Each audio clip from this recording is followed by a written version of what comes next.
सभेसाठी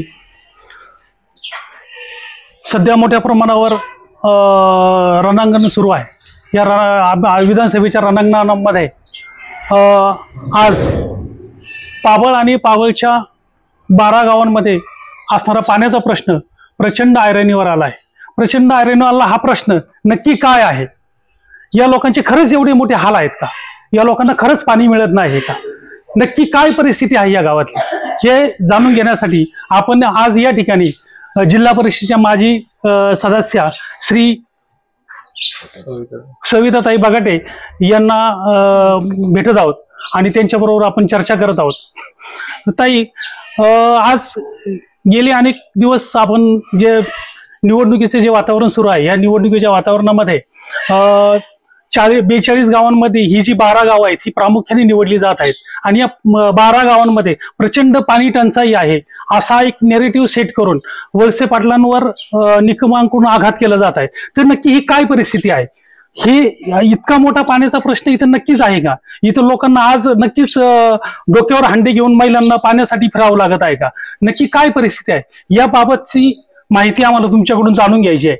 आणि ही जी निवडणूक आहे या निवडणुकीमध्ये या गावांना पाणी पुरवठा केला जाणार आहे, तर हा पाणी पुरवठा नक्की कसा केला जाणार आहे, कुठून दिलं जाणार आहे आणि कशासाठी पाणी दिलं जाणार आहे याची पण माहिती आम्हाला तुमच्याकडून थोडी हवी आहे।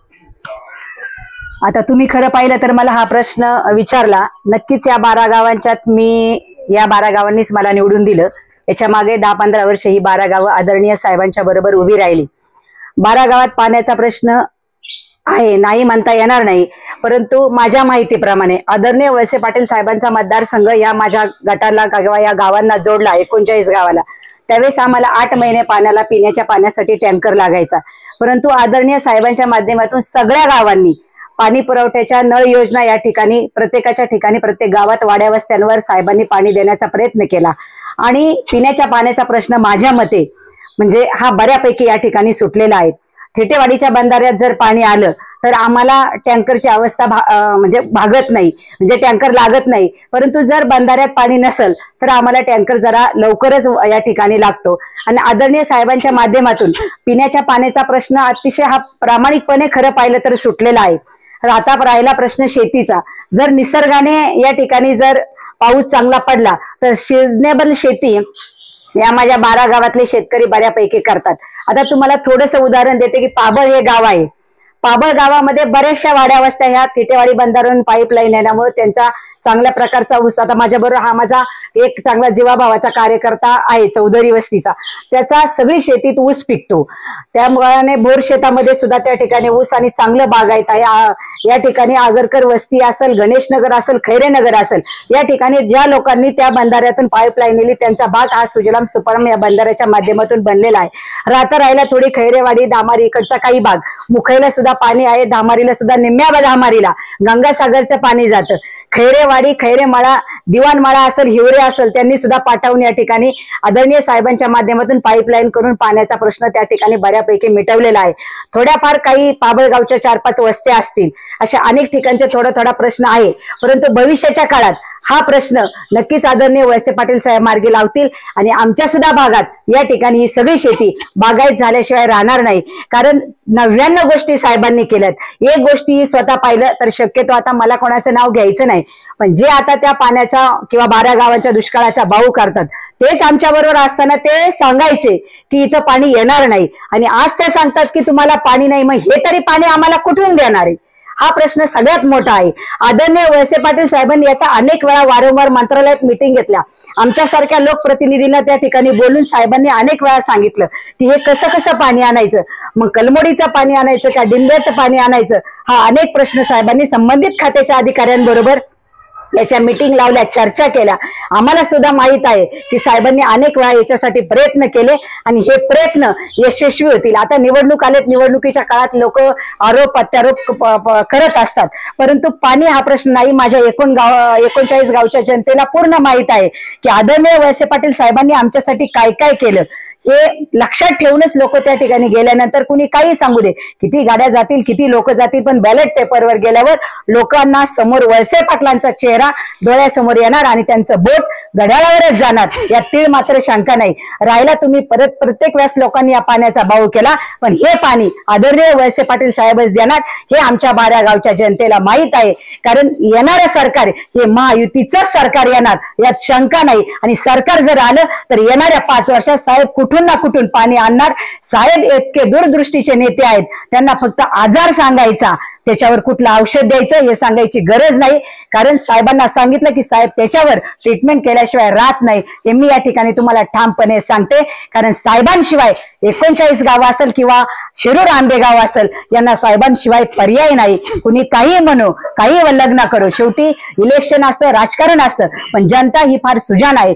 जेवढं मताधिक्य इथून मागं साहेबांना दिलं तेवढंच मताधिक्य झाल्याशिवाय राहणार नाही, हे मी तुम्हाला ठामपणे सांगते. कारण मी सुद्धा जिल्हा परिषद मध्ये आज असताना माझ्यासारख्या छोट्या कार्यकर्तीला आज साहेबांनी एवढ्या उंचीवर नेलं. 60-70 कोटीची कामं मी साहेबांच्या माध्यमातून माझ्या गटात देण्याचा प्रयत्न केला. ही ताकद फक्त वळसे पाटील साहेबांची आहे, तुम्हा आम्हा कोणाचीच नाही. कुठल्याही अधिकाऱ्याकडे गेलं तर ही बघाटेताई वळसे पाटील साहेबांचं कॅन्डिडेट आहे हे पाहून ही लोक कामं करत होती. आणि पाण्याचा प्रश्न साहेबच मिटवणार, दुसरा कुणी मिटू शकत नाही. आणि लोकांच्या मनात त्याच्याबद्दल कुठलाही राग नाही. हा, लोकांना वाटतं, कारण विरोधक ते लोकांना भडकून देतात की तुम्हाला पाणी नाही, पाणी नाही. लोकांना माहित आहे की पाणी कसं येणार, काय येणार. जनता सुद्धा सुज्ञ आहे, हे फक्त सांगतात एवढ्या दिवसात पाणी दिलं नाही. तुम्ही पण आमच्या बरोबर होते ना, तुम्ही एवढ्या दिवसात का नाही पुढाकार घेतला? मग आज तुम्हाला आमच्या जनतेची काळजी वाटते, आज तुम्हाला आमच्या जनतेचा पाण्याचा प्रश्न वाटतो. एवढ्या 15-20 वर्ष तुम्हीच आमच्या बरोबर होते, तुम्ही आम्हाला प्रयत्न करायचा, त्यावेळेस तुम्ही साहेबांना सांगायचं तुमच्या डोक्यात काय आयडिया होती. आज का तुम्हाला सुचली? आज का तुम्ही जनतेची दिशाभूल करता? हे शक्य नाही. हे करणार साहेब, आणि लोक त्या भुलात आपल्याला बळी पडणार नाही. सगळी लोक साहेबांच्या मागं ठामपणे उभे राहणार, एवढं मी तुम्हाला ठामपणे सांगते. धन्यवाद. या ठिकाणी जे राज्याची देशाची माजी कृषी मंत्री आहेत शरदचंद्रजी पवार, यांचा या मतदारसंघावर किती इफेक्ट पडेल? तसं पाहिलं तर आदरणीय वळसे पाटीलच साहेबांना देव मानतात. ते कालही मानत होते, आजही मानतात आणि उद्याही मानतात. आम्ही सुद्धा सगळे मंडळी आदरणीय पवार साहेबांना, आमच्यासाठी तर ते आमचं कुलदैवत आहे आणि वळसे पाटील हे आमच्यासाठी ग्रामदैवत आहे. कुलदैवताला आपण वर्षातून एकदा जातो. आदरणीय पवार साहेबांकडे आम्ही पाडव्याला जातो. आदरणीय वळसे पाटील साहेबांकडे आम्ही दर रविवारी पूजनला जातो, छोटी मोठी कामं देतो. आणि लोकांना माहित आहे की प्रत्येक माणसाला पवार साहेब हे प्रत्येकाच्या हृदयात आहे, पण छोट्या मोठ्या कामासाठी आपण पवार साहेबांना कधी भेटणार, पवार साहेबांपर्यंत कधी जाणार? मग लोकांच्या मनात काय आहे की वळसे पाटील साहेब आपल्याला कधी भेटतात, कधी अवेलेबल आहे. त्याच्यामुळे जनता ही साहेबांच्या पाठीमागे ठामपणे उभे राहील, यात शंका नाही. पण असं आहे की जे पवार साहेब आहेत, पवार साहेबांनीच देवदत्त निकमांना वळसे पाटलांच्या विरोधात उभं केलेलं आहे.